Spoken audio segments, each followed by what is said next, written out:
Et quels sont les grands défis qui attendent le christianisme dans les années à venir? Pourrait-il un jour disparaître de certaines régions du monde?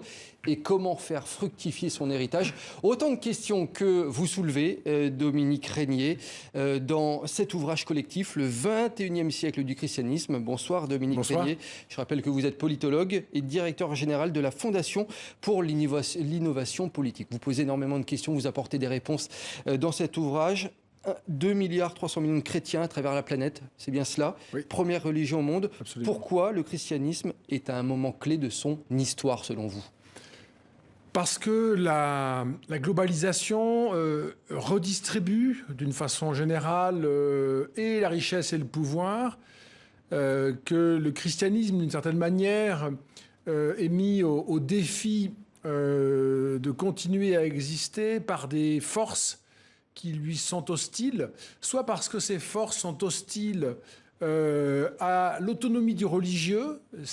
Par rapport aux politiques, c'est le cas du gouvernement chinois, du système chinois, qui veut plus que contrôler, même, qui réprime même les religions en Chine, que ce soit les musulmans à travers les Ouïghours ou bien les chrétiens, ou le face-à-face avec l'islam, puisque l'islam est une religion qui ne sépare pas le politique du religieux et qui, en ce sens-là, donc, est un modèle tout à fait opposé à celui du christianisme. Vous évoquez, je suppose, le sort également des chrétiens d'Orient.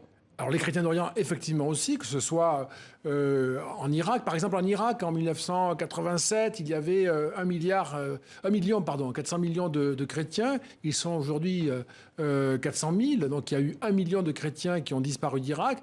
Ou encore, si on assimile à l'Orient, et je crois qu'on peut le faire ici, la Turquie dans sa carte traditionnelle, il y avait 35% de chrétiens en Turquie en 1900. Il y en a 0,2% aujourd'hui. Je vous propose justement qu'on regarde un reportage. C'était en 2016, tournage tourné par nos confrères de France 3, justement, à Mossoul, en Irak. Tous les chrétiens d'Orient ont quitté la ville après la prise de la cité de Daesh. Regardez. À l'intérieur de ces algécos au confort rudimentaire, 200 familles chrétiennes. Toujours traumatisées par la conquête brutale de la région par le groupe État islamique en juin 2014. Harris en porte encore les traces dans sa chair.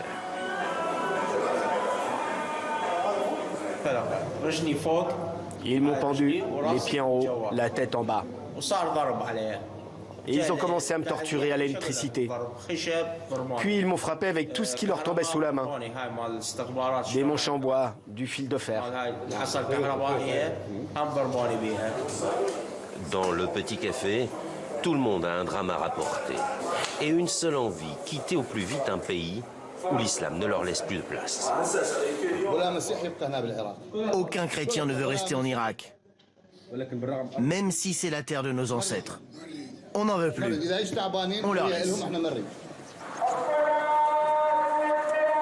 Les chrétiens d'Irak étaient fiers de rappeler leurs 1700 ans de présence dans le pays, bien avant l'arrivée de l'islam. Leur empreinte risque fort de s'évanouir. Dominique Régnier, c'était en 2016 ce reportage. Aujourd'hui, la situation a évolué, est toujours la même? Non, c'est en gros la même. Bien sûr, la situation est moins hostile, moins dramatique. Mais pour revenir en Irak, pour les chrétiens... Le pape est allé en Irak. Le pape est allé en Irak, effectivement, vous avez raison de le rappeler. Et c'était un voyage très important. Mais d'ailleurs, il a invité lui-même, à l'occasion de ce voyage, les chrétiens d'Irak à revenir dans leur pays. Mais on peut l'imaginer, être sûr que les choses ne vont pas à nouveau se dégrader pour pouvoir ramener sa famille sur ses terres natales. On rappellera quand même que quand on parle des chrétiens d'Orient, c'est la terre où sont nés les monothéismes, mais c'est la terre aussi où est né le christianisme. Et c'est là-bas que le christianisme pourrait disparaître, en fait. C'est ça que vous dites aussi dans votre livre. C'est ça, absolument. On pourrait voir disparaître le christianisme des terres qui l'ont vu naître. Et par la violence, pas par l'extinction, parce que l'extinction, l'abandon, c'est une chose, mais c'est la violence. Donc c'est une situation extrêmement préoccupante. Alors, quels sont, à votre avis, les autres, au-delà de celui-là qui est très important, quels sont les autres chantiers qui attendent l'Église catholique, notamment, dans les prochaines années? Alors, je dirais qu'il y a un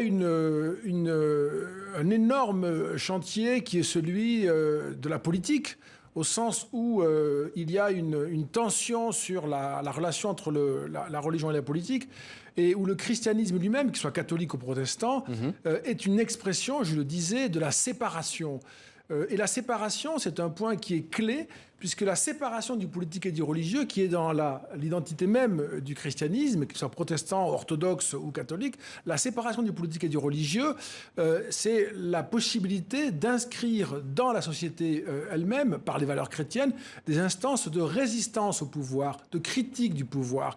Et donc là, il faut aussi voir si le christianisme est en mesure de maintenir cette position.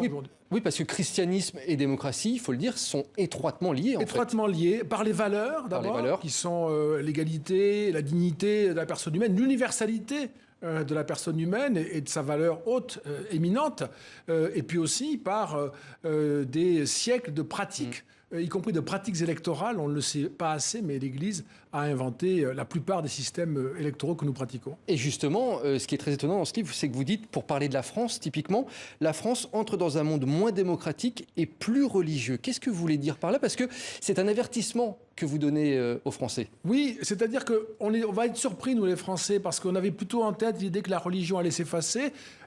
Elle est très présente. Il y a 85% des humains qui déclarent une affiliation religieuse. Il n'y a jamais eu autant de croyants dans l'humanité à proportion qu'au XXIe siècle. Donc ça ne va pas du tout disparaître, au contraire.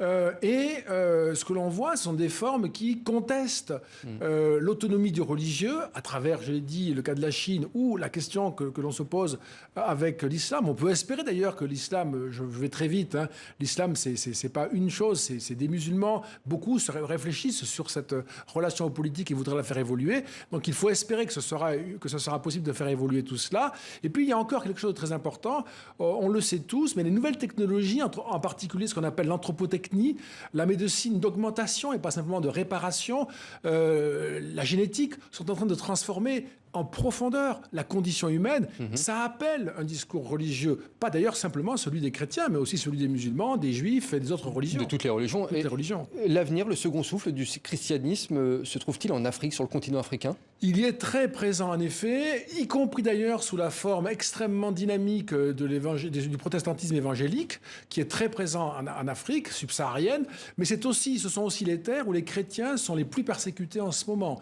Et ils sont persécutés, hélas, par cette forme radicale de l'islamisme qu'est le djihadisme. Mais justement, est-ce que dans les prochaines années, vous pensez que christianisme et islam vont pouvoir cohabiter ensemble dans les différents pays de la planète? Moi, je vais faire une remarque qui va apparaître comme naïve ou angélique, ce qui serait approprié, mais au fond, c'est une nécessité pour nous tous d'arriver à cohabiter avec des religions différentes dans un monde qui n'est plus séparé. Nous sommes dans ce même monde, chacun le sait, et c'est la cohabitation ou la guerre. Et donc, je crois que la plus grande partie de l'humanité préférera de loin la cohabitation. Mais il y a des entrepreneurs politiques, il y a des chefs d'État, il y a des chefs de partis, des chefs de communautés qui, eux, veulent faire de la politique ou même prospérer leurs intérêts, y compris leurs intérêts commerciaux, et qui vont chercher à fabriquer de la guerre plutôt que la paix parce que c'est conforme à leurs intérêts.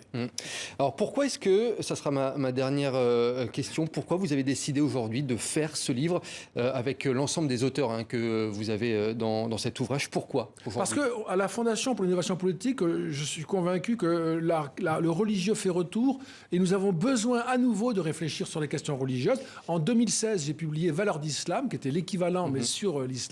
Et là, on voulait donner une suite avec ce livre sur le christianisme. Mais c'est aussi un petit peu un cri d'alarme que vous lancez également à travers ce livre, faut le dire. Oui, absolument, parce que d'une part, on n'est pas prêts, nous en France en particulier, on n'est pas prêts pour retrouver ces questions religieuses, les affronter à nouveau, discuter avec le monde religieux, retrouver la culture religieuse qui était celle de ce pays. Tout ça a été un peu perdu. Et donc, les élites sont désorientées, que ce soit dans le monde médiatique, intellectuel, mon monde aussi qui est l'université, le monde politique, bien sûr. Donc, il faut qu'on se réapproprie tout cela pour arriver à trouver des solutions de cohabitation et de coexistence. Et d'avoir un débat apaisé. Exactement. C'est ce que l'on espère. Merci beaucoup d'être venu, Dominique Régnier, sur le plateau TV5 Monde. Je rappelle donc ce livre, Le 21e siècle du christianisme. C'est sorti aux éditions du CERF. Merci beaucoup. Merci, monsieur.